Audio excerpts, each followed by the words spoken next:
What is going on, everybody? It's KB. Before the episode starts, make sure you go check out StreamerSZN's brand new theme music. That's right. We have full-time, brand new theme music thanks to the newest homie and newest member of the music side of Underground Sports Philadelphia homies. That is Mobley. Stay Volk. His new single is out now. It is linked in the description on YouTube, and you'll be hearing it on audio until we can figure out if we can play it on video on StreamerSZN episodes from here on out. That's our new theme music. Stay Volk. Go download it now wherever you get your music, and go check out the music video on YouTube. But now, let's get into the episode of StreamerSZN. Philadelphia, baby, you're gonna love it. Best sports fans in the world. Actually, the worst, but that's what makes them the best. When you were fixing your mic, Christian, I already told Dylan what the clip is going to be for this episode, and I can't wait. I can't wait for you to find out.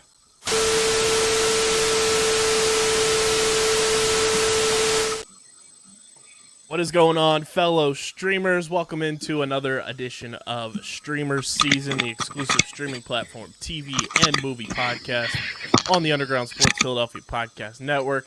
It's KB, it's Dylan, it's Christian, and Christian ready to throw his laptop out the window.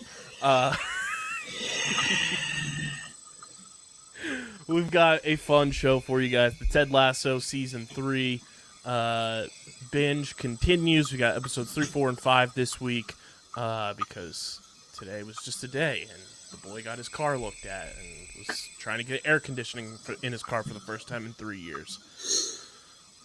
That's wild to me. It's been that long. You are a trooper. Some people are saying, not I, some are saying I deserve a Purple Heart. For my bravery, my heroics, and my courage. You definitely deserve to get some kind of medal pinned on your chest by someone with a much higher salary and government clearance than me. Yes, I will agree. Now, it is just because I am going to war on the sun and the heat, so it may be just a red heart because that's how my skin looks after I exit my car every time that I'm in this blistering heat without air conditioning. But I digress. We got Ted Lasso. We're gonna do a little fun inspiration from a tweet that I saw earlier today, and do some trilogy rankings across the board of movies. Very fun tweet that I saw that inspired that.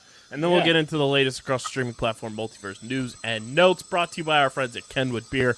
But before we get started, make sure you guys are following us on the socials at StreamerSZN, Twitter, Instagram, TikTok, Threads. TikTok, it's StreamerSZN Pod. Make sure you follow Christian on Twitter at @thewiz_PHI. Follow Dylan at Dylan Mazzola, and follow me at KBIZZL311. Subscribe to the podcast feed on Apple, Spotify, or wherever you get your podcasts. Leave a 5-star rating and review. It goes a long way for helping this show continue to grow, helps more people find Underground Sports Philadelphia. And to stay engaged with the show, Dylan, say the line for the people. The line is in those beautiful YouTube comments, which you can get by subscribing to our channel, or in those reviews we release across the multitude of streaming service platforms. You are to leave recommendations on what TV or movie the three of us are to dissect next. As I always say, it can be anything, so just drop those suggestions. And you can also leave it in the YouTube comment section at youtube.com/@undergroundsportsphiladelphia. That's where you get full video episodes of this show, every show on our network, clips, live streams, shorts, original content, hopefully some interviews along the way, all that good stuff. All original video content goes on our YouTube channel, youtube.com/@undergroundsportsphiladelphia. We are currently sitting at 522 subscribers. Need to get to 600 before the end of this month, and DJ, it's looking like Alaska for you, pal, because the people are not subscribing at a rate that they needed to before your birthday, so he's going to be flying from Gillette Stadium to Alaska. Also, go get your merch, phiapparel.co. You will stand out in the crowd, whether you're going to the movies to do your Barbenheimer experience, whether you're going to Netflix and chill with that special someone, or you're having a family movie or show night, you'll stand out in your StreamerSZN merch. Go to phiapparel.co and use code Underground. You get 10% off any and all merch orders. It's the most effective and direct way to support everything we're doing here at StreamerSZN and Underground Sports Philadelphia. So go get your merch, phiapparel.co, code Underground, 10% off any and all merch orders. Let's get into it. Ted Lasso, Season 3, Episode 3, titled 451. Richmond enjoys an unprecedented 5-game winning streak with Zava on the team, culminating in a win away at Old Trafford against Manchester United. Sam takes the team to celebrate at his yet-to-open Nigerian restaurant, Ola's. Ted is disturbed to learn that his ex-wife, Michelle, is dating their former couples therapist, Dr. Jacob. Both Sharon and Sassy validate his concern that is an ethical violation. Jamie feels overshadowed by Zava's stardom. Roy offers to train him. Rebecca visits her mother's psychic, Tish, who tells her she will one day be a mother. And Rebecca angrily rebuffs Tish as a fraud, but is later stunned when Sam hands her one of the green matchbooks he is giving out to the team, in line with one of Tish's premonitions. And Colin introduces his boyfriend Michael to the team as just a friend, but Trent spots them kissing in private while leaving the restaurant. Quite the episode. Quite a lot of storylines introduced in this one. Lots of twists and turns and backstabbings and relatabilities. Thoughts on episode 3, 451? I liked this episode. I thought it was very interesting, the plot lines they opened up. I think we'll talk about it as we go on. I think some of the plot lines kind of, I don't want to say fizzled, but they didn't, reach the point I hoped or thought they would. But no, I think it was a pretty intuitive episode. And I really do like a lot of the topics. I didn't think that the start of a bromance between and Roy Kent was going to brew, but, things happen. I think there's elements I really did enjoy. I would say I echo a lot of the stuff that Dylan said, but at the same time, I do kind of think that aside from storylines, that this episode does go out of its way to focus on a very political storyline in one specific way, which it works with the character, but it feels forced. It feels like somewhat forced in terms of like, we're doing it during this period of time, so, and because of what's going on in the world, let's do this. And like it didn't feel as natural as it could have been. So that's one of the things that kind of stuck out to me. But I do want to try some of the food at Sam's restaurant. Yes. It looks good. It does. I thought this episode was good. I thought there was a lot of, just story plot line twists with different characters, which again, they just continue to do well in this show. I had no true complaints really with this one. But Dylan, I'll start with you. Your score for episode 3. I think like an 8.9. I think it's solid. I don't think I'll ever give that many episodes. There's like one episode I'll end up probably giving like a bad score to it. Now I'm thinking about it. But no, an 8.9. I think it was solid. I liked it. I'm going to continue my trend of scoring episodes to be not as high as Dylan, but not negative Nancy. I'm gonna say about a 7 because I feel like it's good, but it's more of a setup episode that kind of sets up how a bunch of things will branch off, and it didn't feel like an episode I will always remember from the show, so it kind of didn't. Yeah, I'm gonna give this one an 8.1. I liked it. It was fun. It was solid. It moved the story along and did have a lot of setup to it. So the quick math, it's 24. What's funnier than 24? 25. The owner of the white sedan, you left your lights on. If you don't know, you don't know. That was so I'm perfect. guessing- We have the second clip for this show. I sat back down and realized I forgot to mute my mic. As soon as I sat back down and I saw that my red light was on, I'm like, oh fuck! I can't believe I've done and this. there goes Dylan. I can't believe I've done this, mate.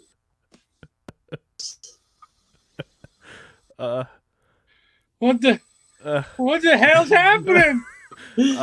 As soon as I sit back down, I see you guys cackling and the red light on. I'm like, fuck. I did the videos. I did the quick math. It was 24. I dropped the, you know what's funnier than 24? 25, and then you blew your nose. To which I then went into the owner of the white sedan. You left your lights on. God damn it. The quick math, though, it's an 8 out of 10 for episode 3. I'm sorry that I've been dealing with a head cold for the past few days. I'm sorry for you. I hate those. Shout out to your head cold for creating content. Fuck my head cold, man. I hate it. I hate this shit. Oh, that's too good. You know what's even funnier? 21? The overall episode, that episode 3 of season 3 is for No. Ted Lasso, is 25. Oh, fuck's sake. I can't believe I've done this. I can't believe I've done this, man. I can't believe it. Let's get into episode 4. It's titled Big Week, not to be confused with Nick Fury's Big Week. Ted asks Sassy out on a date, but she declines, telling him that he likes her, is a mess, and that they are better off remaining friends with benefits. Keely meets Jack, the woman running the VC company that invested in her PR firm. Richmond prepares for their much-anticipated match against West Ham, with Ted and Nate not having seen each other since the latter's acrimonious departure from Richmond. Unbeknownst to Ted, Nate privately regrets the way he left Richmond, but Rupert tells Nate to quash his concerns. Trent uncovers camera footage of Nate tearing Ted's Believe sign in half, falling off a chair, looking like an absolute lunatic. Yeah, understatement. He looked like he was the ragtag tag along senior part of the senior prank that can't get the job done. Yeah, it's pretty accurate. Which Beard and Roy used to rile up the team against West Ham, but Richmond's aggressive play in the second half of the match results in 3 red cards and ultimately a heavy loss. Rebecca notices Rupert flirting with his assistant after the match and tells him to stop. Ted calls Michelle to voice his concerns about her relationship with Dr. Jacob.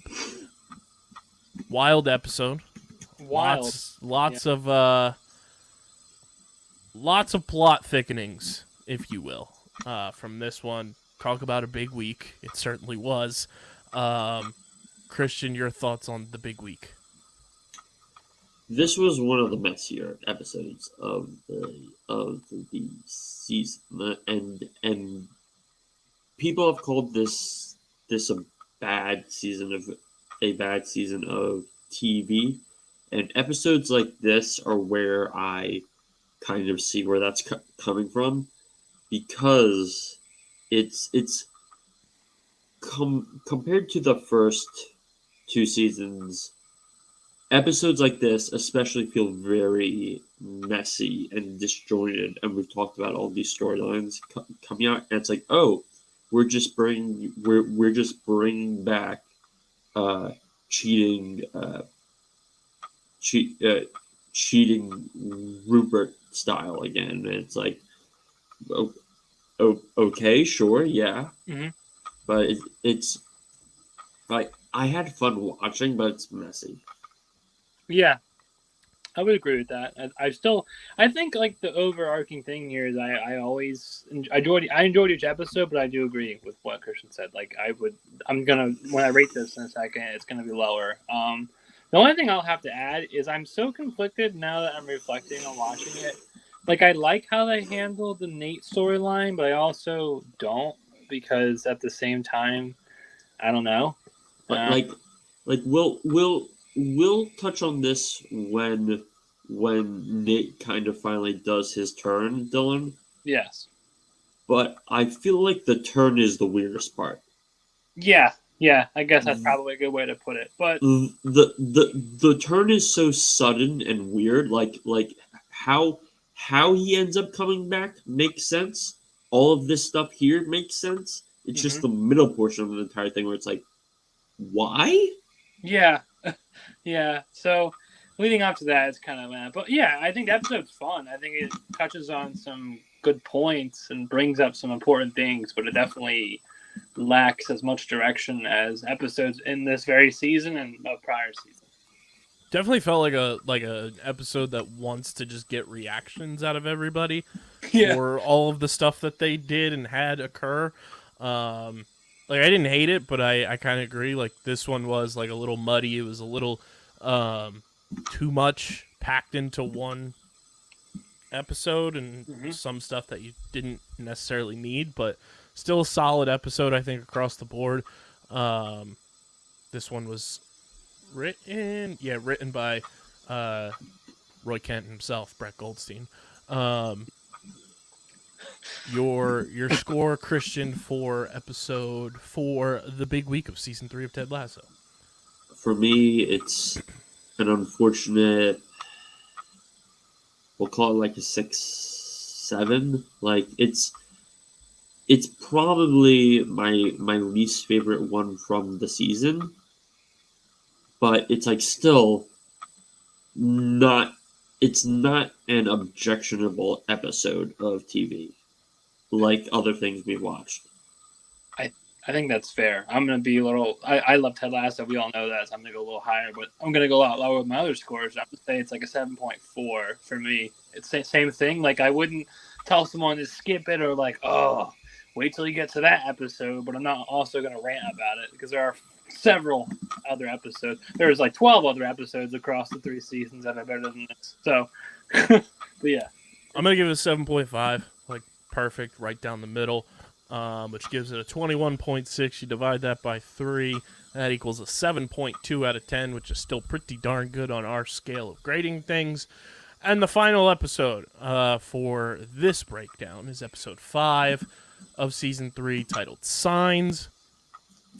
Richmond suffers a 7-game winless streak since their loss to West Ham. Rebecca visits a fertility clinic after noticing another of Tish's premonitions coming true, but learns that she is no longer fertile. Ted learns his son got in trouble for bullying another student, but is reassured when Henry shows remorse. That was nuts, though. For a brief second, I was like, whoa, where is this going? I was like, whoa. Keely fires Shandy after her antics lead to the firm losing a client. She and Jack grow closer and end up getting drunk and having sex in the office. Nate takes a famous model on a date to a taste of Athens, his favorite restaurant, but she leaves out of disinterest. Nate later bonds with a waitress named Jade.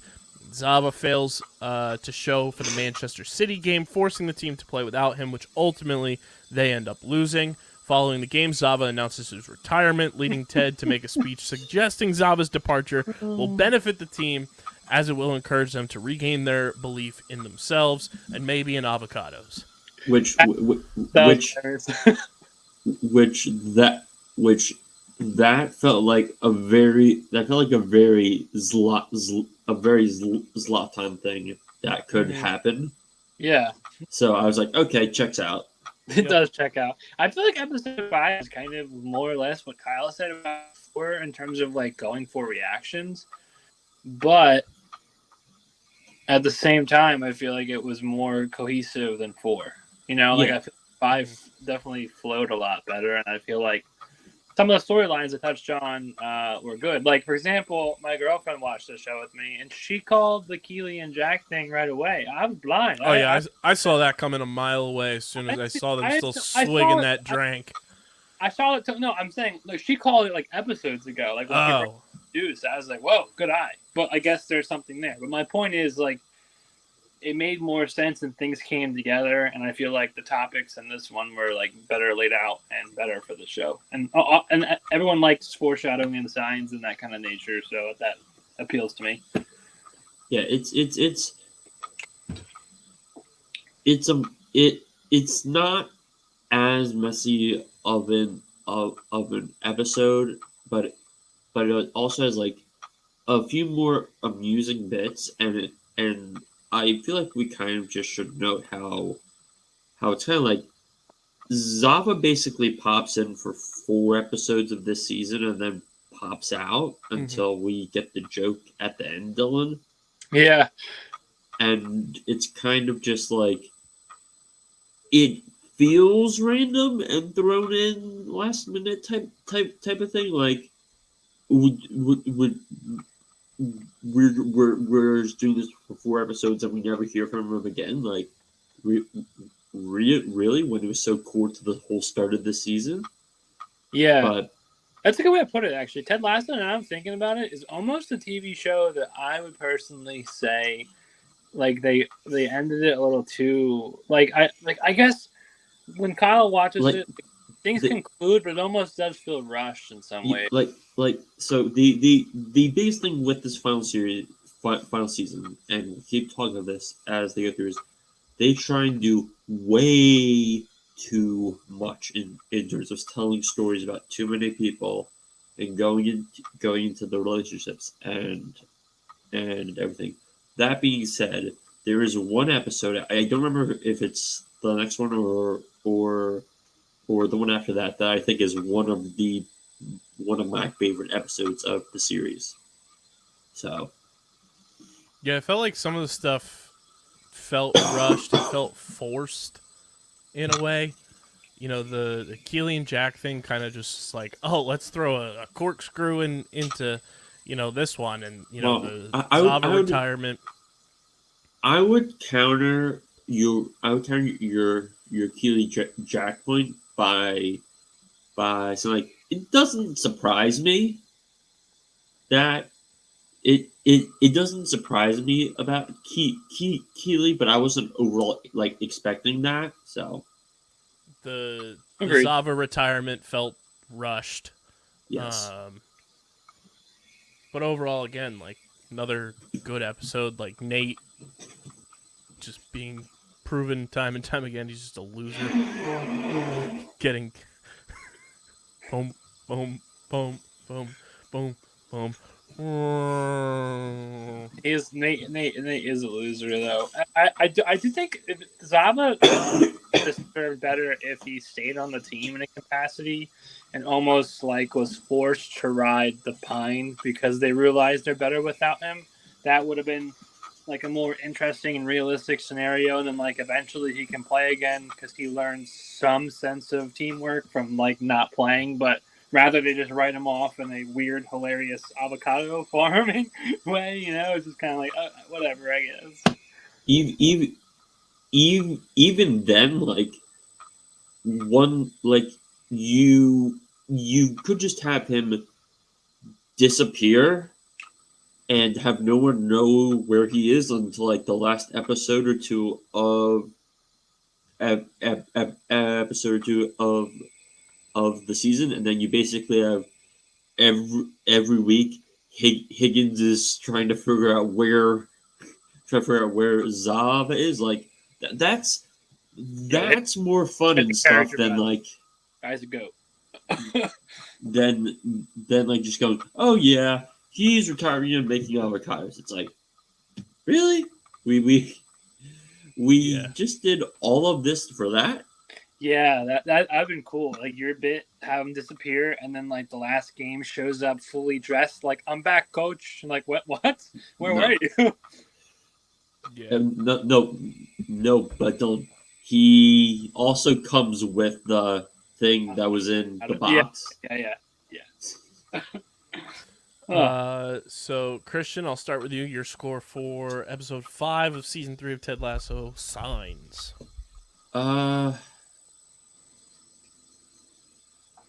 What they give episode 3?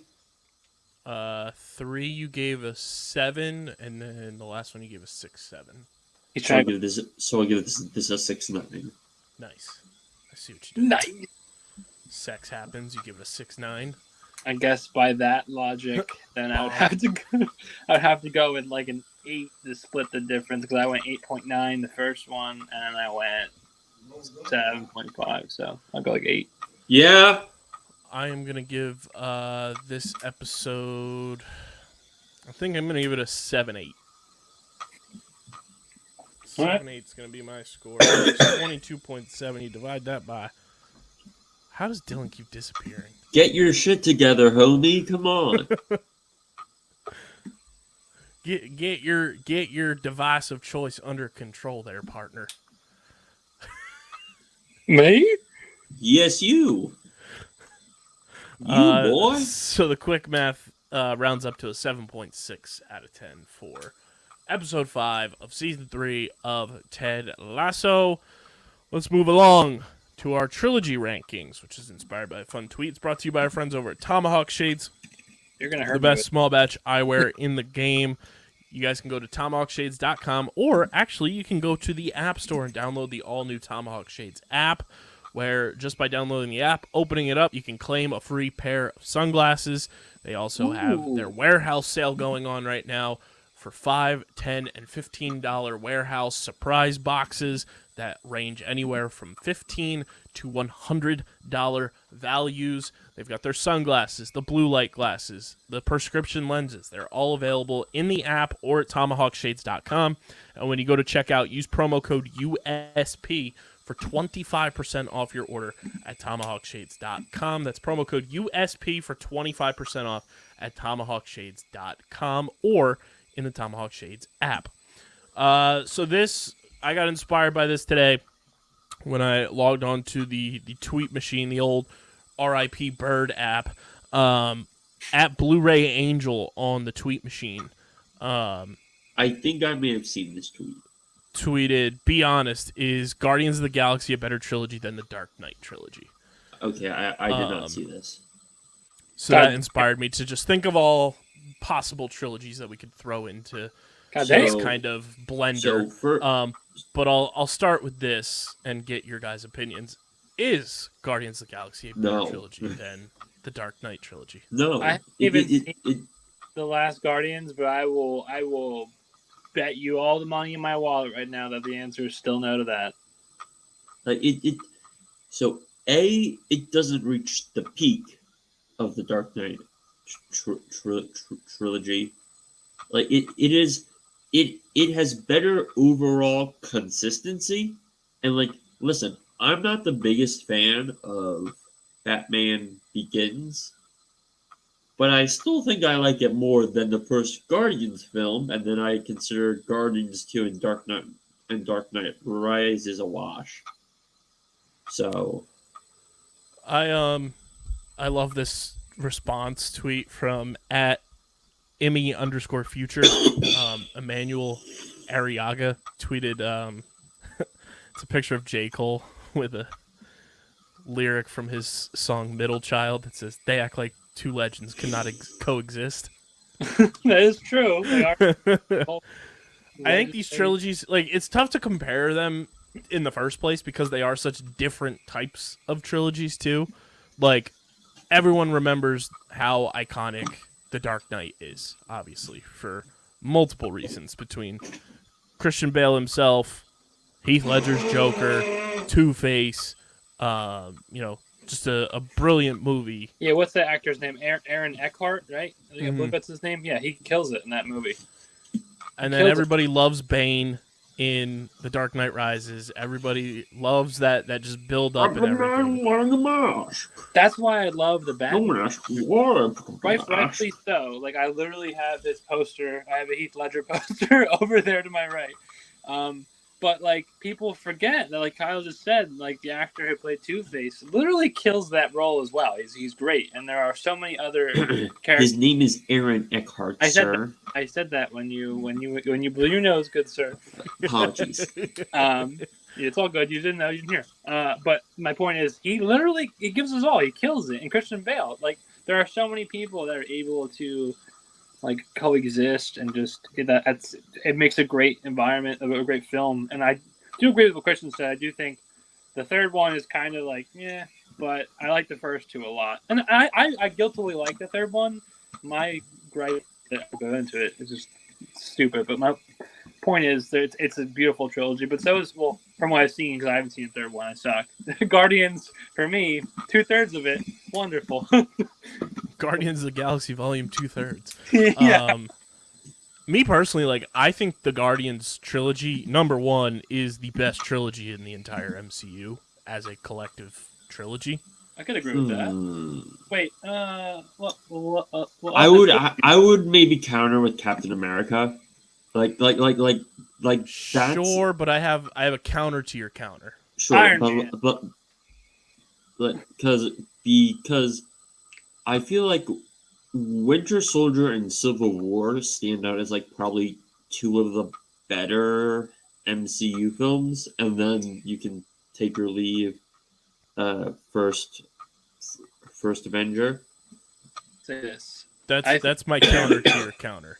Is while Civil War is very fun, very different from what Civil War is in the comics, but it's a fun movie. It's an introduction of two like incredible characters that are beloved in the MCU. Yeah. It doesn't feel like a Captain America movie. Like, that feels like it should have been titled in an Avengers movie.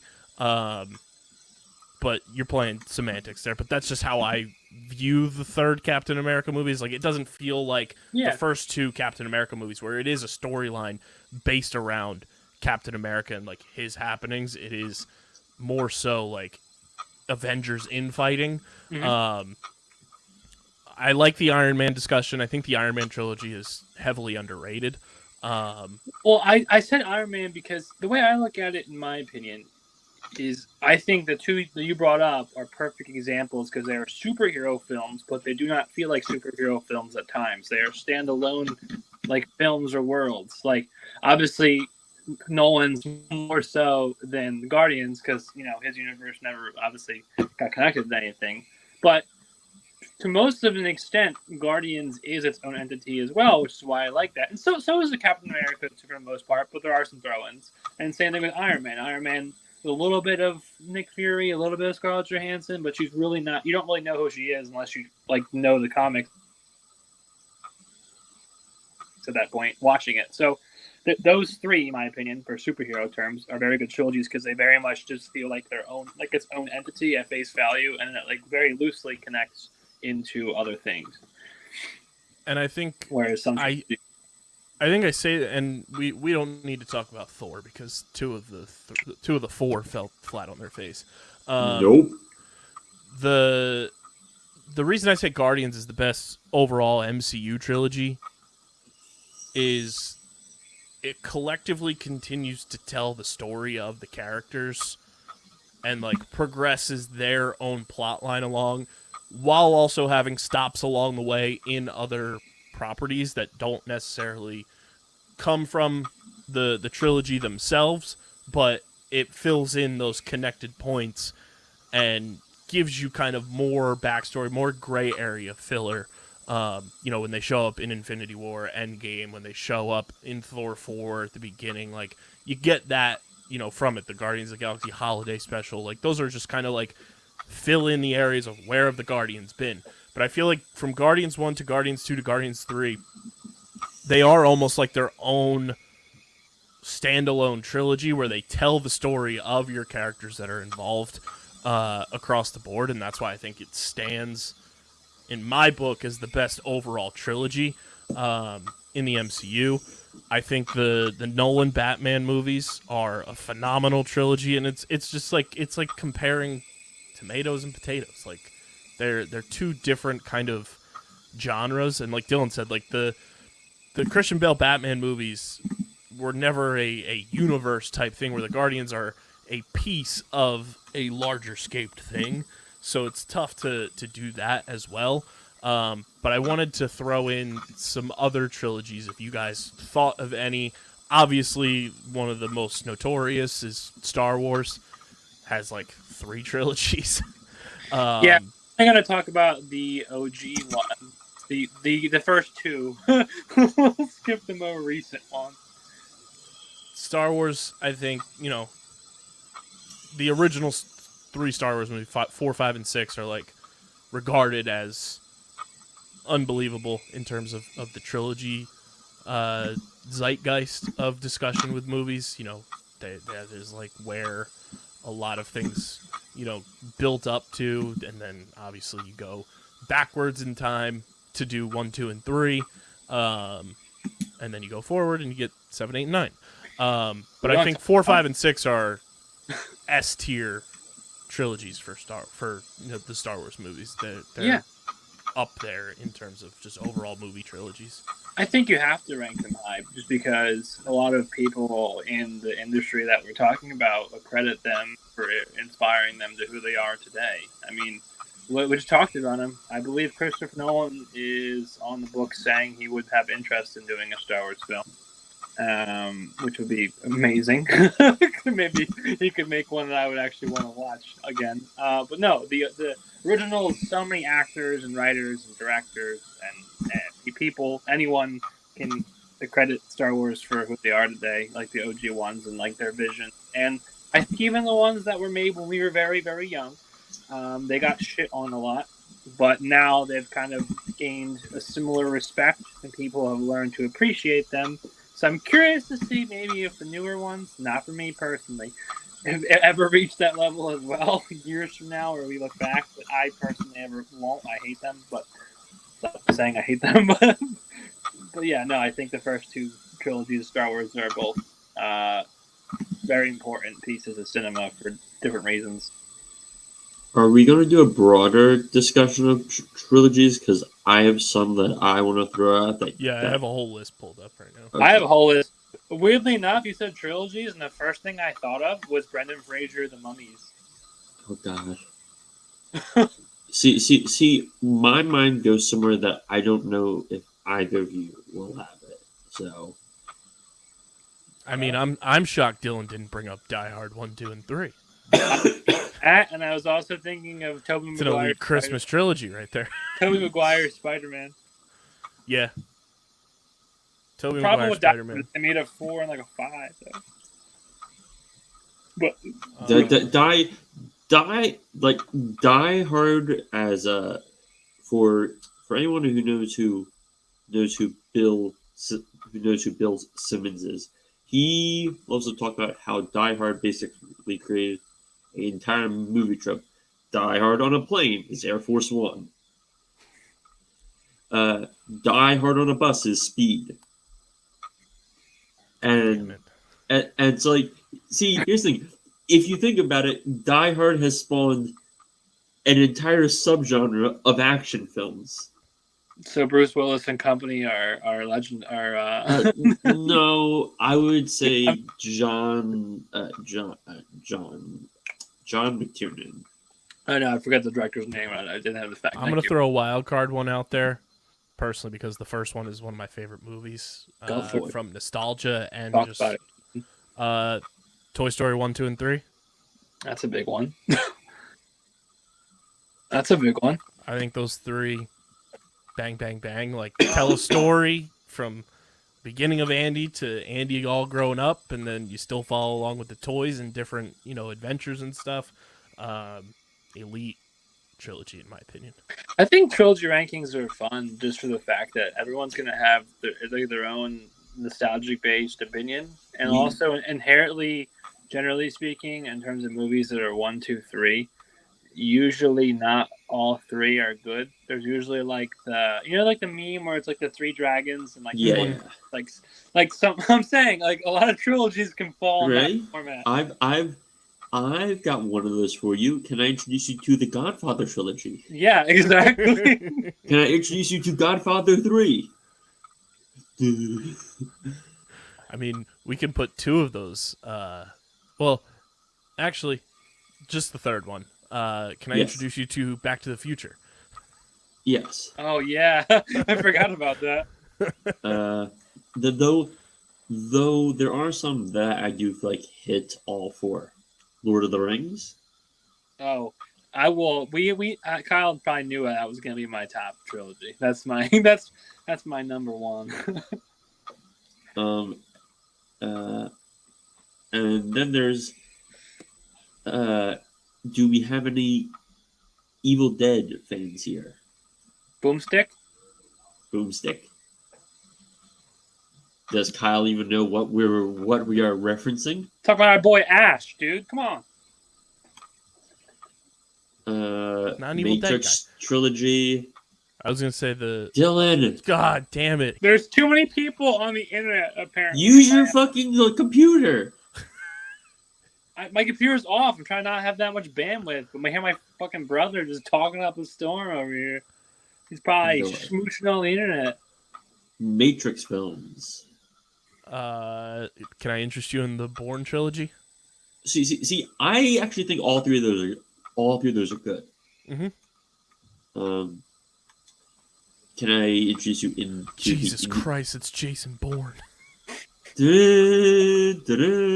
How about Indy 1 through 3? I was just gonna say Indiana Jones 1, 2, and 3. Yes.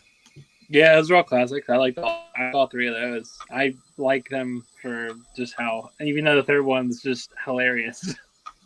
So there's two artsy ones that I have to say. Three. There are two trilogies by Sergio Leone, the famous Western director. There is his famous Dollars trilogy, which is Fistful of Dollars, A Few Dollars More, and The Good, the Bad, and the Ugly. Mm-hmm. and then there is his unofficial Once Upon a Time trilogy, which is Once Upon a Time in the West, Once Upon a Time in America, and I think it's called Duck You Soccer, like Duck You. So Plot twist that of a name there. Well, it's whatever. Shrug. And then my personal choice is a little thing called the Before trilogy. Does anyone know what the Before trilogy is? I'm not sure. So familiar? Do you know the name Richard Linklater? That sounds familiar, but I don't know what the Before trilogy is. So do you know of Dazed and Confused? Mm-hmm. Yes. Do you know about School of Rock? Mm-hmm. Yes. Both of those films are directed by Richard Linklater, and so what this is this is 3 films, each film made 9 years apart. I think it's 9. Don't quote me on that. But it's the same amount of time between each film, and each film stars Ethan Hawke and Julie Delpy. The first film is that they meet on a train going to Vienna, and they spend the night together walking around the city. The second film, after however many years, they end up running into each other. In Paris after he has released a book which seems to be inspired by the night they spent together wandering around, and now both of them have their own lives and stuff, but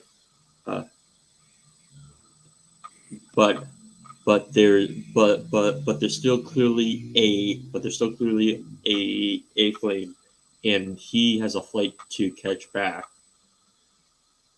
But they spend the time before his flight walking around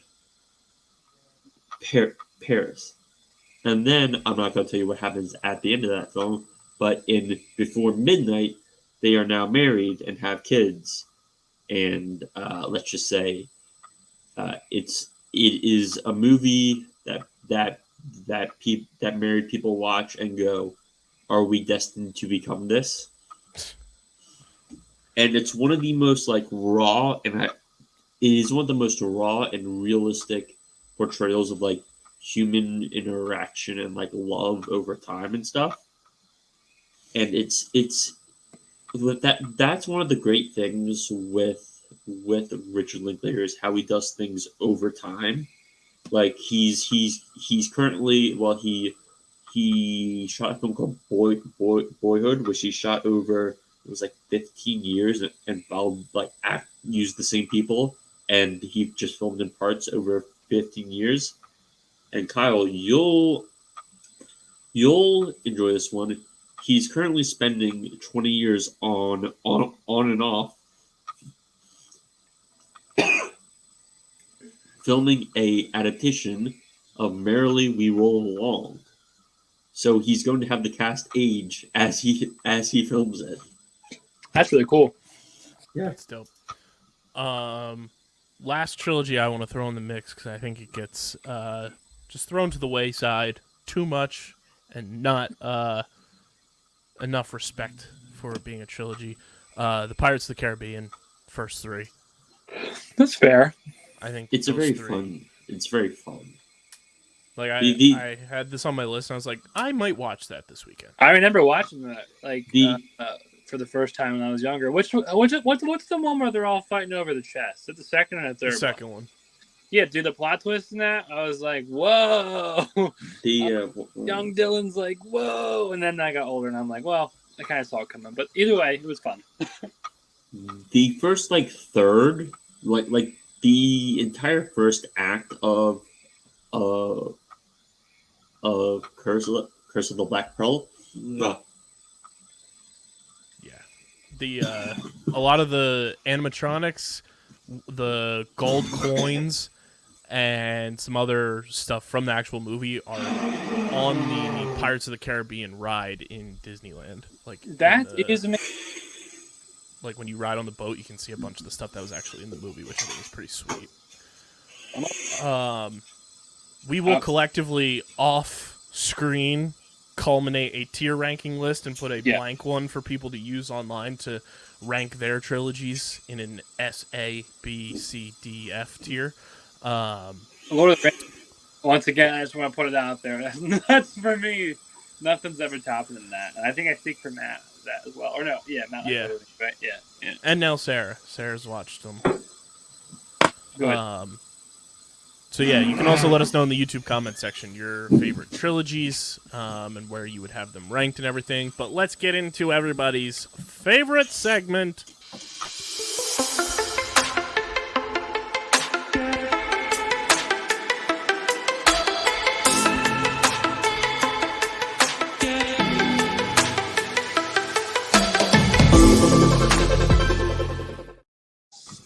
It is the Streaming Platform Multiverse News and Notes brought to you by our friends over at Kenwood Beer, now available in the Pittsburgh area. You guys can go to kenwoodbeer.com, use the Kenny tracker, see who's got ice-cold, gold-top Kenwood beer on tap in the Philadelphia and Pittsburgh areas. Must be 21 or older to do so. And, of course, please drink responsibly, just like Dylan does when he's perusing the Streaming Platform Multiverse News and Notes. Let's take a look here, gentlemen. The first few that have popped out since we last spoke. The Disney funniest Plus one. Is raising what? The funniest one that I was putting in there was the Five Nights at Freddy's runtime is reportedly around 3 hours. Which I saw like, fuck off, no. No. Like, you. I refuse to believe. That movie should not extend past 2 hours. At a max. Maybe they're covering multiple games in one. They went Mr. Al and said, 1, 2, 3, 4, 5, Five Nights at Freddy's 6. Well, that's LeBron James with the Miami Heat. Not 1, not 2, not 3, not 4, not 5. We've got budget cuts in the MCU. Loki Season 2's budget is reportedly $143 million. To compare that to our last Marvel project, Secret Invasion's budget was $212 million. Why? Because they had to make the people green. And look what they did with that budget. Loki also confirmed 6 episodes. Okay. Cheers. I saw this today. I don't know how I missed it. We're apparently getting I Am Groot Season 2. Yeah, it was Fun shorts from the trailer I saw. I think it's pretty interesting. The Watcher was in one of the little jump cut scenes from What If, so that's pretty interesting in terms of just like tying I Am Groot into like the timeline and where things fall. Obviously, I think everyone and their mothers would have thought we would have had What If Season 2 already, but we digress. That still hasn't come, and I think we talked about it. I think they're just holding on to it because of the strike and everything. They're just waiting. Looking here, Louis Leterrier says his scrapped The Incredible Hulk sequel with Ed Norton would have had Gray Hulk and multiple Red Hulks. Quote, there was a lot of good stuff that we were planning. interesting. The Hawk's a pretty interesting character in terms of, like, not to be too nerdy, but, like, I remember when I, like, realized there was, like different versions, I was, like, confused, because you just think, like, big green guy, you know? It's, like, it's a little more than that, and I was like, whoa. But, yeah, did not know that. Director Jeff Rose says Into the Spider-Verse paved the way for Teenage Mutant Ninja Turtles Mutant Mayhem. Quote, it really made it okay for studios to take chances on a film looking unique and maybe having a little bit more sophistication and emotional maturity in its storytelling. Apparently that movie's doing really well across the board, and I'm very intrigued to see it myself. But who would have thought? Correct, Christian. You said Disney Plus, though, raising prices? Yep. Not damn. surprised. Disney taking to pull up the specific numbers. God damn. Disney, where is it? They're like, how can we lose more money, guys? How can we lose more money? Oh, let's start a sports book. Coming this fall. Let's. Where is it? This just came up with Kyle. Let's see if. Let's release a Halloween movie in August. Let's spend a lot of money on a mid-show, and let's raise our prices. While Christian looks that up, I have fun news for Dylan because we've got a new Lego video game reportedly in the works. Lego Harry Potter getting a new game. Hey, yo. Gabagoo. I do like that. Also on my docket here, we have been confirmed that former President Barack Obama, Super Smash Bros. Head, plays Smash, and we also got his main that he uses when he plays Super Smash Bros. Who's he main? He shows his moves, and he's a Captain Falcon main. I respect that. I was hoping you didn't say, like, Kirby or Yoshi. Okay, Kyle. I found the stats. So the no ad tiers for Disney Plus and Hulu are each going up $3. Oh boy! So, welcome to my price raising. Corporate greed strikes again. So in other words, no ad Disney Plus goes from 11 to 14, and Hulu from 15 to 18, and the bundle now costs $25. So let me get this straight. Your last Pixar movie doesn't do well. Released an untimely Halloween movie. Marvel is what it is, and with the show, and you raise prices, and your new Marvel movie is not being shown in IMAX. Yikes! Folks, there is a reason I am canceling Disney Plus until Loki. Yeah. We've got one of the funnier Letterboxd reviews of recent memory, which you can follow us on Letterboxd at StreamerSZN. Star of the Bear, Ayo Edibiri, gives her review on The Empire Strikes Back. Look at that. Talking about trilogies. She gave it 4.5 stars. Watched it on, oddly enough, the anniversary of this podcast network, February 7th. Sorry, I'm glitching out. I'm sorry. I'm glitching. Sure, glitching. He's time slipping. He's Loki. Yeah. Dylan's a Loki variant. I'm time slipping, right? Here's her review of The Empire Strikes Back. This movie is great, but I was really shocked by how ugly Yoda was. Sorry if that pisses anybody off, but I had only seen Baby Yoda, and adult Yoda is fucking busted.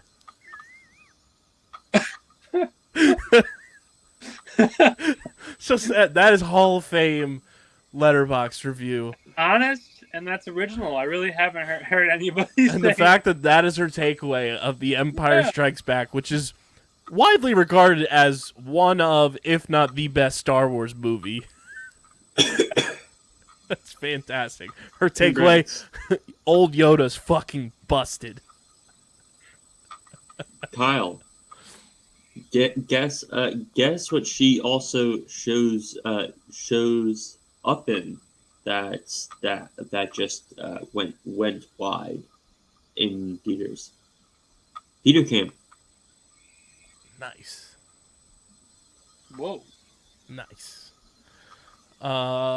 Looking here, Dylan, I'm going to give you your this was released blank years ago, Game of Thrones edition. Oh, wow. The Spoils of War was released 6 years ago this week. Holy crap. Time flies. Not really happy with that. Thanks, Kyle. You're welcome. Warner Brothers ex-president Greg Silverman says Zack Snyder's comic book films were very profitable. You don't say. Water? Yeah. Water's wet, folks. I have some Don't news. say. I started watching Boardwalk Empire. Just want to put it out there. Ooh, that's a show I've also been meaning to start, so I may have to join you. Dude, Michael Shannon is So yeah. Dylan, I have a long-standing thing of Michael Shannon should never not have a beard. Yeah, he's clean shaven in that. Yes, Michael Shannon always needs to have a beard because he doesn't look good without a beard. He was in your TikTok about that, right? Yes, I think so. Yeah. He looks literally. I'm not kidding. If you guys try watching that show or anyone, just get to the third episode. That's when shit. Like, I mean, stuff hits the fan. But like the third episode, literally, my girlfriend and I both watching it first time. We gasped. That's how something that outlandish happened, and I was like, "What? What?" Someone else who is like that. Donald Sutherland. Yes, good actor too. According to Vulture, a group of VFX artists at Marvel Studios have voted to unionize. Here is the quote. For almost half a century, workers in the visual effects industry have been denied the same protections and benefits their co-workers and crewmates have relied upon since the beginning of the Hollywood film industry. This is a historic first step for VFX workers coming together with a collective voice demanding the respect for what we do. Hell yeah. Insert Leo Gip here. Insert. Like, yeah, just let's go. Speaking of Disney just continuing to fuck shit up, Disney has created a task force to study AI and see how it can be integrated to cut costs. Great. So James Cameron was right, except throw Mickey Mouse fucking ears on the Terminator. That's what we're gonna get. So here's where I stand on. Here's where I stand on this. I don't mind AI being used to help increase our personal efficiency. Mm-hmm. I don't like AI basically basically trying to replace people actually making the art and stuff. And Castellanos with a deep drive. Yeah, hide your kids, hide your wife. Nick Castellanos just went yard. Which, this might be the one that, brings the StreamerSZN internet culture together. Christian, I'm ready for you no. to buckle in like an old movie theater roller coaster. This comes from Cinema Blend. Margot Robbie thinks it's lovely. The internet is obsessed with her feet. I don't feel weird about it. Oh, she said that? So all I'd say about this is, have you watched Once Upon a Time in Hollywood? And did you watch what Quentin Tarantino does? Quentin Tarantino literally in that has film? having Yes, but like she's in on the joke at this point, and she doesn't give a fuck. To which Ryan Gosling, during one of their press tour interviews, gave a toast to Margot Robbie's feet. Cheers. Ryan Gosling foot guy confirmed. Hey, Ryan Gosling is married to Eva Mendes, right? I believe so, yes. Yeah, yes, quite. To the feet. To the feet. Tobey Maguire's Spider-Man was shown in the Venom canon event in Across the Spider-Verse. Interesting. Tobey Maguire. I love that man. And that's all I've got. Let me give it a little quick check on my Discord. Didn't they tease? Was the Spider-Man 4 thing debunked with Maguire, or is that still a possibility? It is. They're down to do it. Is basically what it is. Yeah, and I'm down to write a Marvel film, but that's not going to happen. Name your price. I was going to say, right now they might hire you. Kyle, so Madam Web is coming out next year, and is confirmed that Sydney Sweeney is playing Julia Carpenter. Mm-hmm. So we have that character. Oh, and how do we not talk about this one? HBO orders Marvel DC parody series, The Franchise, from Succession and Veep writers. Ooh, I didn't see that. You didn't see that? So there we go. This is the description. The crew of an unloved franchise movie fight for their place in a savage and unruly cinematic universe. The franchise shines a light on the secret chaos inside the world of superhero movie making to ask the question, how exactly does the cinematic sausage get made? Because every fuck up has an origin story. I like that. Wow. There it is. That's all we got for you guys this week. Make sure you're following us on the socials at StreamerSZN, Twitter, Instagram, Threads, and at StreamerSZN Pod on TikTok. One thing, because did we talk about Fantastic Four last week? Oh no, we didn't. So rewind that back. So do we want to talk about the rumored Fantastic Four stuff? Love Mr. Fantastic and Human Torch casting. So that is alleged. So let's specify the names here. Rumored Mr. Fantastic, Matt Smith. Sure. Which is also very funny because he's the villain in Morbius. Yeah. And he was the villain in House the Dragon. I'm just talking in terms of like the. And MCU he was Doctor Who. Crossover. Yeah. I think he's a great Mr. Fantastic. Yes. Human Torch is Kyle. Chrissy, this is for you. Joseph Quinn, sign me up. That's the most on-brand thing possible for Kyle. Sign me up. Sue Storm is Vanessa Kirby, which I'm like, yes. And then last... I was happy. One thing I will say is, if we're having two British actors play Sue Storm and Reed Richards. Can we just let them be British instead? They're just You part know of what? the MI13. That wouldn't be a terrible idea because it would make it more authentic, and they're going to be love interests as the And content. then the sleeper of them all. I always butcher his name. Eben Moss Baccarat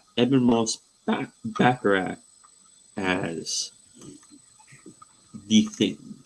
Yeah, Right? I don't hate this one either. I was hoping they would do The Rock just for memes, so it could be The Rock playing The Rock. But Yep. I don't think The Rock could willingly stoop to that level.